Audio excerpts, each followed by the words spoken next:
sobrang ma-appreciate mo sa mga province yung Japan talaga. Hi everyone! Welcome back to my channel and come spend the day with me to Kamakura. So here, nag-train lang kami from Yokohama to Kamakura. Then after, nag-take kami ng bus para pumunta dun sa The Great Buddha Kamakura. So we're here at Kamakura. So, before mag-enter sa The Great Buddha Kamakura, meron silang entrance fee. So, for the adult is 300 yen and for the children is 150 yen.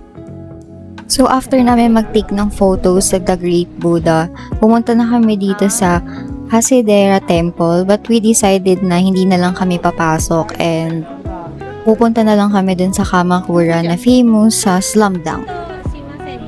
So, while waiting for the bus, kumain muna kami. Then, tinry ko tong matcha ice cream and super sarap niya, guys. So, I highly recommend na i-try nyo to pagpunta nyo dito. Alam niyo guys, ang funny pa kasi 'di ba, kumain kami ng ice cream, tapos pumila na kami dito sa may bus stop. Tapos ang tagal na namin doon, tapos later on ko lang nalaman na wala pala sa akin yung camera ko. Thank God, nandun pa rin siya kung saan ko siya iniwan. So pagkababa namin ng bus, alam niyo ba guys, nakita ko tong Ghibli store and sobrang fan ako ng Ghibli. Tapos itong Ghibli store, may dalawa siyang floor, which is ito yung pinuntahan namin, tapos meron pang taas, pero hindi na namin siya pinuntahan kasi sobrang daming tao dito.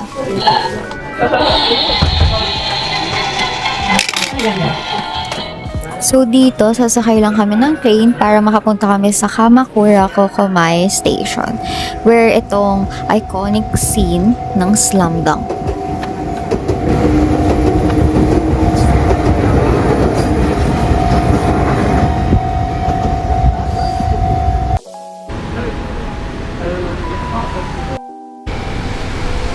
Masasabi ko guys, sobrang ganda dito, pero crowded masyado. Imagine, sasakay ka ng train, makikita mo tong view na to, just fantasizing life, 'di ba? So after work, 'di ba? After school, ganyan makikita mo. So nakipag-meet up na kami sa dad ko na galing work, then kumain lang kami ng dinner. So, the next day, nag-grocery lang kami, namili. Then, after niyan, ito may pinagagawa yung mom ko na DIY niya.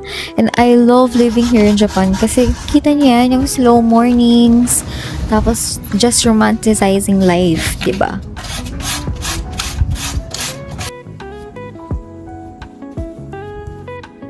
So, around 8 p.m. sunundo lang ako ng brother ko para pumunta sa kanila. So, nagyakiniko kami, nag-billiard sila, and we had a few drinks, and then we stayed up for like 4 a.m. Then, alam niyo ba guys, that day, pupunta din kami ng Fuji. Like, eto, nakikita niyo na. So, pumunta kami sa Fuji, and alam niyo ba guys, ilang oras lang yung tulog namin yan. Kasi nga we stayed up for like 4 to 5 a.m. So, nag-take lang kami ng pictures and kumain. Then, after namin pumunta ng Fuji, pumunta kami ng outlet. Pero hindi ko na siya na-videoan. Then, after, hinatid na din ako ng kapatid ko sa bahay ng parents ko. Donkey Run! Donkey! Tignan nyo guys, ang ganda. Binubuo siya. Tapos pwede mo siya ilagay sa mga bookshelves, katabi ng books mo.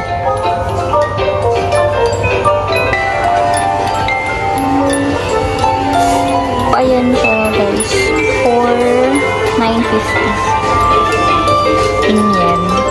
So bubuuhin mo siya, tapos magiging ganyan siya.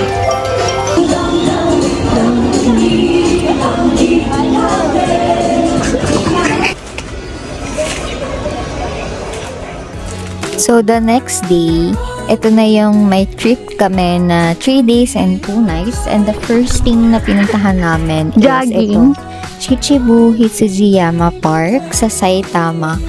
From sa amin, it's like 2 to 3 hour drive. Super ganda dito guys, and I suggest pag pupunta kayo dito around April or May. Kasi yun yung peak season nila since spring season. I don't mind. It just means doing time. Be my bunny, baby. I can be. Our activity for today. Babang ka. Babang ka. Magsasagwan ka. Hindi, may ano eh. May tagasagwan. So, next naman na pinuntahan namin is itong Nagatoro Boat Ride. Dito lang din siya sa Saitama. The Nagatoro Boat Ride is a traditional river cruise along the Arakawa River here in Saitama. Right. 気をつけてください。じゃあ、どうぞ。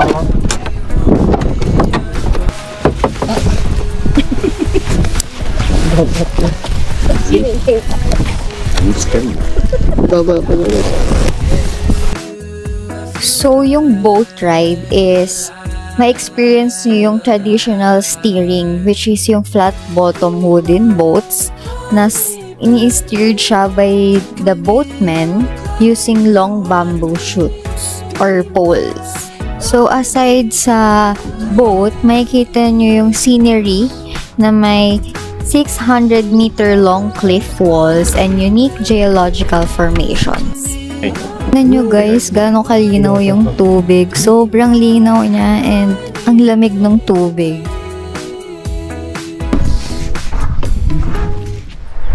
Be my bunny, baby. I can be your Clyde if you want me. Be my bunny, baby, please.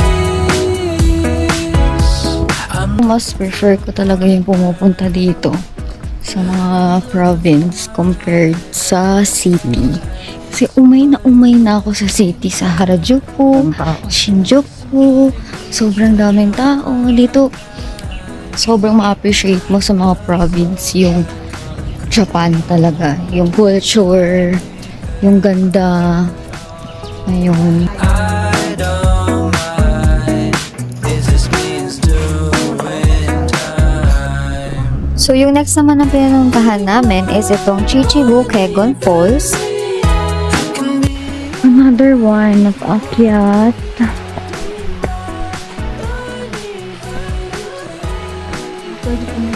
Sobrang pataas.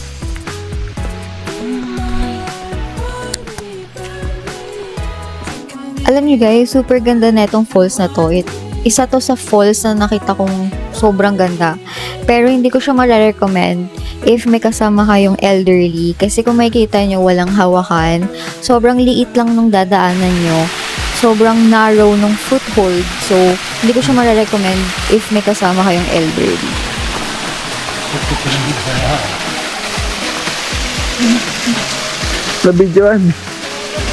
Nabidyoan sila. Oo, ang linaw ng tubig.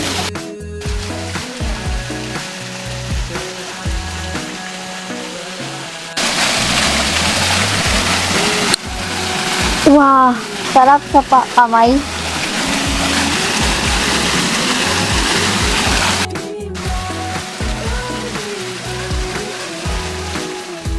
So, after namin pumunta sa falls, pumunta lang kami dito sa Chichibu Shrine. So, before kami mag-enter sa shrine, syempre, magwawash muna kami ng hands namin. So, itong Chichibu Shrine, it serves a major Shinto site for worshipping deities of wisdom, academic success, and family prosperity. And sineselebrate din for its intricate Edo period wood carving. Like itong makikita nyong stunning, colorful na carvings like yung tigers and monkeys.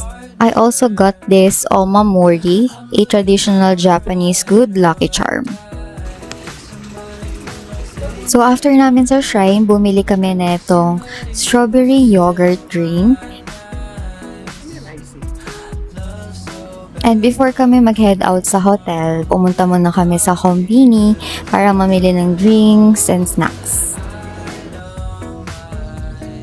It just means doing